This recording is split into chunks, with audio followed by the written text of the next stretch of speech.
Hello friends, welcome back to my channel almond e hub. हमने last video में machine learning का overview देख लिया था, उसके टाइप्स देख लिए थे कि क्या क्या टाइप्स होते हैं। अब हम नेक्स्ट वीडियो में सुपरवाइज्ड लर्निंग और अनसुपरवाइज्ड लर्निंग में डिफरेंस देखेंगे। ठीक है, तो जैसे मैंने पहले बताया था कि सुपरवाइज्ड लर्निंग के अंदर जो हमारे पास डेटा होता है वो लेबल्ड होता है, मतलब हमारे पास उसका आउटपुट ऑलरेडी प्रोवाइडेड होता है कि इसका करेक्ट ये रिजल्ट या फिर आउटपुट है। लेकिन वही चीज़ अनसुपरवाइज्ड लर्निंग में हमारे पास रिजल्ट या आउटपुट प्रोवाइडेड नहीं होता, वो अननोन डेटा होता है। ओके, सो अब इसका डिफरेंस देखते हैं इंट्रोडक्शन के बाद। सबसे पहला पॉइंट यही डेफिनेशन। तो सुपरवाइज ही होते हैं the model is trained on the label data that is where the correct answer is already provided. Label data कौन सा होता है? जिसमें हमें करेक्ट आंसर ऑलरेडी हमें पता होता है, वो लेबल डेटा होता है। और इस लेबल डेटा पे हम सुपरवाइज लर्निंग को ट्रेन करते हैं, उसका जो मॉडल होता है उसको ट्रेन करते हैं। ठीक है, अनसुपरवाइज्ड लर्निंग के अंदर the models look at the unlabelled data and tries to find the hidden patterns और स्ट्रक्चर्स ऑन इट्स ओन। ठीक है, तो वही चीज़ है कि अनसुपरवाइज्ड लर्निंग के अंदर क्या होता है कि जो मॉडल है वो अनलेबल्ड डेटा को देखती है। अनलेबल्ड डेटा मतलब जिसका हमें पहले से कि क्या रिजल्ट या आउटपुट है वो नहीं पता है, उसको देखती है। और बेस्ड ऑन पुराने जो आपने उसका पहले का डेटा दे रखा है उसके ऊपर बेस्ड वो उसके अंदर से हिडन पैटर्न्स निकालती है या लॉजिक्स देखता है, और उसके बाद आपको आउटपुट देता है उसका। ठीक है, तो दोनों में ये मेजर डिफरेंस होता है। ओके, नेक्स्ट है आपका डेटा इनपुट। हमने देखा सुपरवाइज में लेबल डेटा होता है और अनसुपरवाइज में अनलेबल्ड होता है।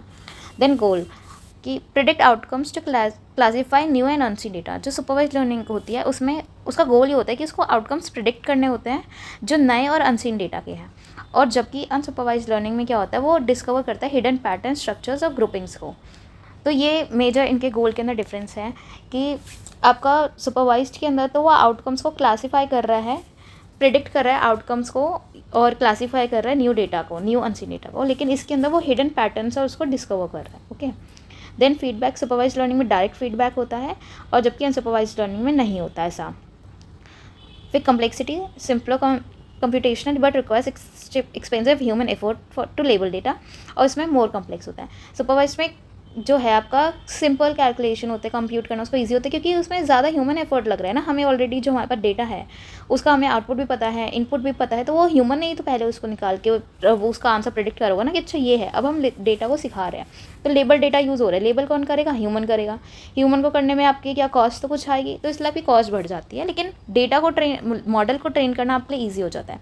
और वही बिल्कुल उसका अपोजिट जो होता है वो अनसुपरवाइज्ड लर्निंग में हो जाता है। ये ज़्यादा कम्प्लेक्स होता है क्योंकि जो हमारे पास जो ह्यूमन एफर्ट है वो कम हो जाता है क्योंकि अनलेबल डेटा है। और जो रॉ डेटा को सोर्स करना है बहुत ईजी, आप जानते हैं किसी भी सोर्स से, ऑनलाइन वेबसाइट्स हैं, ऐप्स, सब तो इतना डेटा अवेलेबल होता है, आप कहीं से भी डेटा सोर्स कर सकते हो। ठीक है, then human supervision. Supervise learning में हाई और इसमें लो। ठीक है, तो एक बहुत इंपॉर्टेंट टॉपिक था ये। अनसुपरवाइज्ड और सुपरवाइज लर्निंग में लोगों को बहुत प्रॉब्लम होती है कि मेजर ये तो समझ आ जाता है अच्छा लेबल डेटा और अनलेबल का डिफरेंस है, लेकिन वो एक्चुअली क्या होता है वो मैंने आपको इस वीडियो में एक्सप्लेन करने की कोशिश करी है। आई होप आपको अच्छे से समझ आया हो। और नेक्स्ट वीडियोज़ के लिए चैनल सब्सक्राइब कर लेना। हम मशीन लर्निंग की जो ये प्लेलिस्ट है इसको कंप्लीट करेंगे, एक एक टॉपिक, और साथ में जो इंपॉर्टेंट टॉपिक्स हैं हम ये सब भी इसमें ज़रूर कंप्लीट करेंगे, जो आपके इंटरव्यू एज वेल एज आपकी यूनिवर्सिटी एग्जाम्स दोनों के लिए ही बहुत हेल्पफुल है। Okay, see you in next lecture.